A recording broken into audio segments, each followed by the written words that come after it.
Assalamualaikum warahmatullahi wabarakatuh. Apa kabar adik-adik mahasiswa? Semoga semua dalam keadaan sehat walafiat. Saya M. Fahli Zatra Hadi. Jumpa lagi pada mata kuliah kesehatan mental. Ini adalah pertemuan ke-13. Kali ini kita akan membahas tentang sub CPMK 7 dengan harapan mahasiswa mampu mempraktikkan konseling dengan materi teknik objek imagery, refleksi, keterampilan konseling. Tentu saja saya berharap mahasiswa sekalian akan mampu mempraktekkan teknik objek imagery sebagai terapi pemecahan masalah kejiwaan dalam sesi konseling. Media yang akan digunakan adalah PowerPoint atau PPT, gambar sebagai ilustrasi yang mendukung, dan Anda bisa mengakses beberapa artikel saya di Google Scholar yang saya miliki. Anda cukup mengklik M. Fahli Zatra Hadi pada Google Scholar tersebut dan Anda bisa mendapatkan bahan artikel yang Anda butuhkan untuk menjadi bahan bacaan pada materi kali ini. Mari kita mulai. Imagery adalah representasi mental atau gambaran pikiran tentang sebuah objek atau pengalaman, baik yang tampak maupun yang tidak tampak.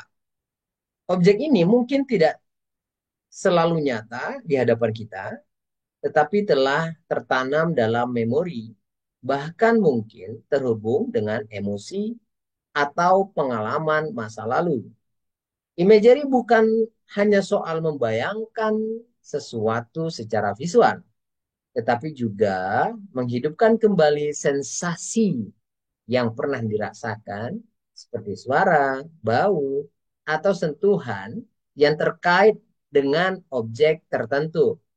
Salah satu tokoh utama pada teknik ini adalah Helen Bonny yang untuk membantu orang mengatasi trauma emosional dan menemukan kedamaian batin melalui teknik visualisasi.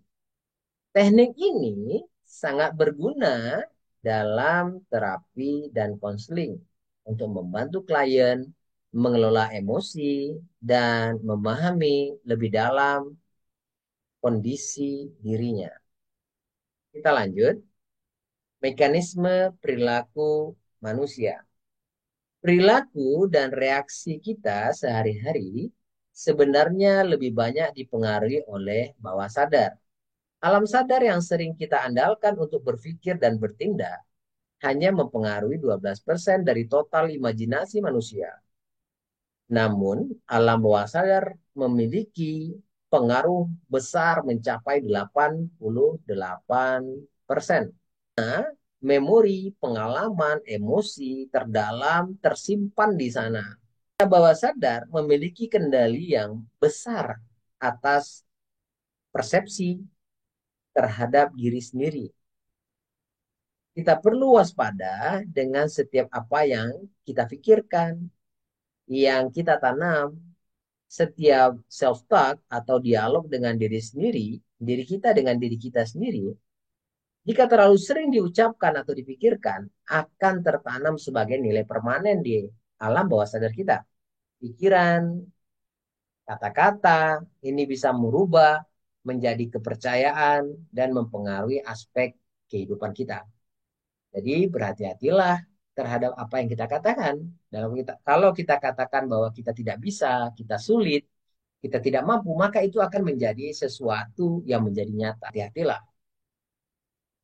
Kegunaan teknik imagery. Yang pertama, teknik ini membantu klien melepaskan emosi negatif dengan mengajak klien membayangkan atau menciptakan ulang objek-objek yang terhubung dengan peristiwa konkret. Yang kedua, teknik ini memperkuat kemampuan imajinasi, menemukan solusi yang kreatif. Dalam proses ini, klien bisa melihat masalah dari sudut pandang yang berbeda dan lebih jernih. Nah, berikutnya, bagaimana tahapan-tahapan dalam melakukan sesi ini? Mari kita bahas. Tahapan pertama adalah meminta klien untuk rileks. Relaksasi sangat penting untuk menurunkan ketegangan, baik fisik maupun mental, agar klien lebih siap mengikuti proses ini. Setelah klien rileks, minta mereka untuk fokus pada masalah atau emosi yang ingin dilepaskan. Proses fokus ini membantu mereka untuk lebih terhubung dengan perasaan atau pengalaman yang mereka hadapi atau sumber dari beban emosional mereka. Selanjutnya, mereka sudah siap, ajak klien untuk membayangkan emosi negatif yang mereka rasakan, yang mereka pikirkan dalam bentuk objek tertentu. Misalnya, sebuah masalah yang membebani mereka bisa dibayangkan menjadi batu, kepalan tangan, kotak tertutup, atau benda yang dirasa tepat. Objek ini menjadi simbol dari emosi negatif yang mereka rasakan. Setelah semua emosi atau perasaan itu terkumpul dalam objek tersebut, langkah berikutnya adalah meminta klien untuk menutup objek dengan rapat atau seolah-olah masalah atau beban yang mereka rasakan itu telah terkunci dalam satu wadah atau membuangnya dalam pikiran mereka. Nah, kira-kira begini yang akan kita lakukan. Itu membuat kliennya menjadi rileks dulu, buat mereka senyaman mungkin. Setelah itu kita minta dia untuk memikirkan masalah negatif yang mereka rasakan, yang mereka alami, yang menjadi beban emosional mereka. Setelah itu bentuk masalah tadi menjadi objek tertentu, misalnya adalah kepalan tangan, maka yang terakhir adalah melepaskannya atau mengunci rapat-rapat tanpa membukanya kembali. Nah, selanjutnya ada proses sugesti yang harus kita berikan dalam proses tersebut. Dalam proses ini, minta klien untuk menutup mata agar mereka dapat lebih fokus pada pengalaman visual mereka tanpa gangguan eksternal.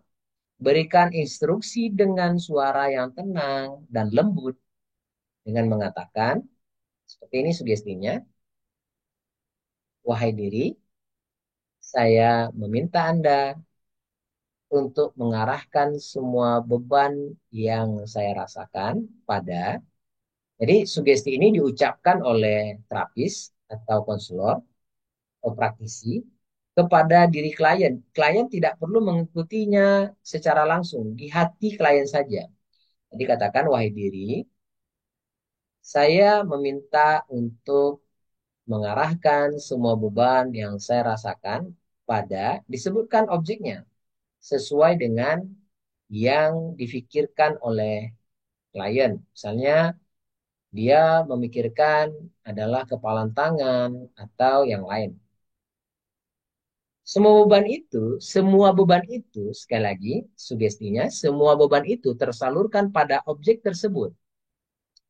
Lu katakan, saya ikhlas itu terjadi.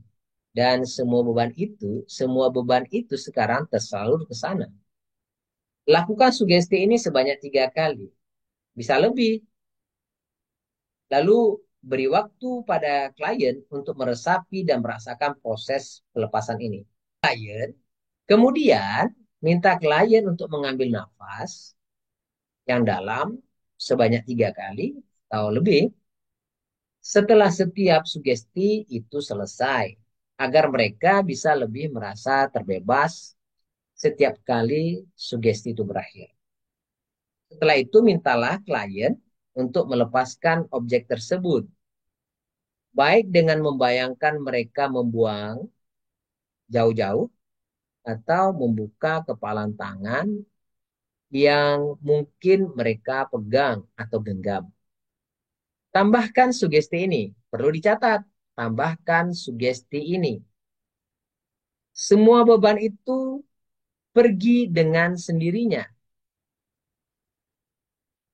Semua beban itu pergi dengan sendirinya, dan yang Anda rasakan sekarang adalah bagian positif dalam diri Anda. Anda menyisakan itu untuk kebaikan dan kesejahteraan diri Anda sendiri. Dengan kalimat sugestif ini, klien dapat mulai merasakan pelepasan emosi secara mendalam dan lebih fokus pada aspek positif dalam diri mereka.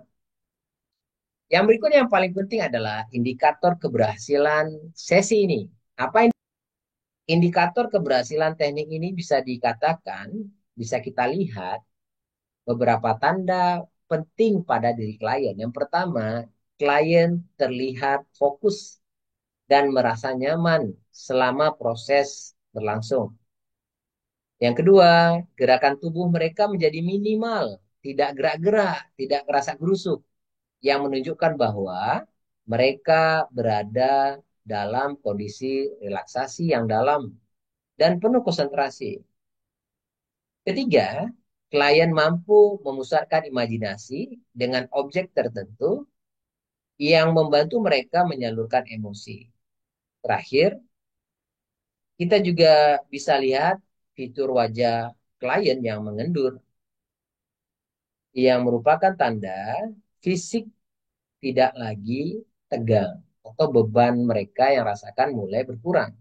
Semua indikator ini adalah sinyal bahwa proses imagery berjalan dengan baik dan sesuai dengan harapan. Nah, tentu saja ada beberapa penyebab kegagalan dalam teknik imagery. Apa penyebabnya? Yang pertama, klien tidak fokus. Bisa mengalami kesulitan proses ini sehingga penting untuk menciptakan lingkungan yang tenang dan nyaman. Yang kedua, penolakan atau resisten dalam diri klien. Misalnya karena mereka tidak nyaman, skeptis dengan teknik ini. Bisa menjadi hambatan juga. Yang ketiga, klien lebih dominan pada auditori atau kinestetiknya. Ya, ini juga menjadi kesulitan dalam proses imagery karena mengandalkan visualisasi. Sehingga dirasa teknik ini tidak tepat untuk itu. Yang terakhir, jika klien tidak mengerti, oleh karena itu penting memberikan sugesti yang dimengerti oleh klien.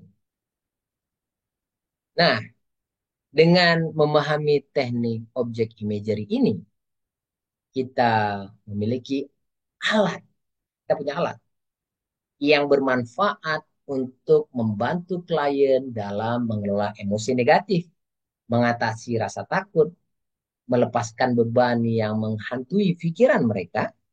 Teknik ini memberikan kesempatan bagi klien untuk memahami lebih dalam tentang diri mereka dan menemukan cara baru dalam menghadapi tantangan hidup. Semoga video ini bermanfaat, menjadi inspirasi bagi adik-adik semua, dan mampu menjadi lebih positif, menjalani hidup lebih tenang, dengan penuh percaya diri. Demikian dulu perjumpaan kita. Kita lanjutkan pada perjumpaan yang berikutnya. Tek, merupakan dalam sisi praktek tersebut. Dan kita akan lanjutkan di dalam pertemuan kita di bawah. Saya akhiri, semoga Anda semuanya sehat, bersemangat, percaya diri. Sampai jumpa lagi. Assalamualaikum warahmatullahi wabarakatuh.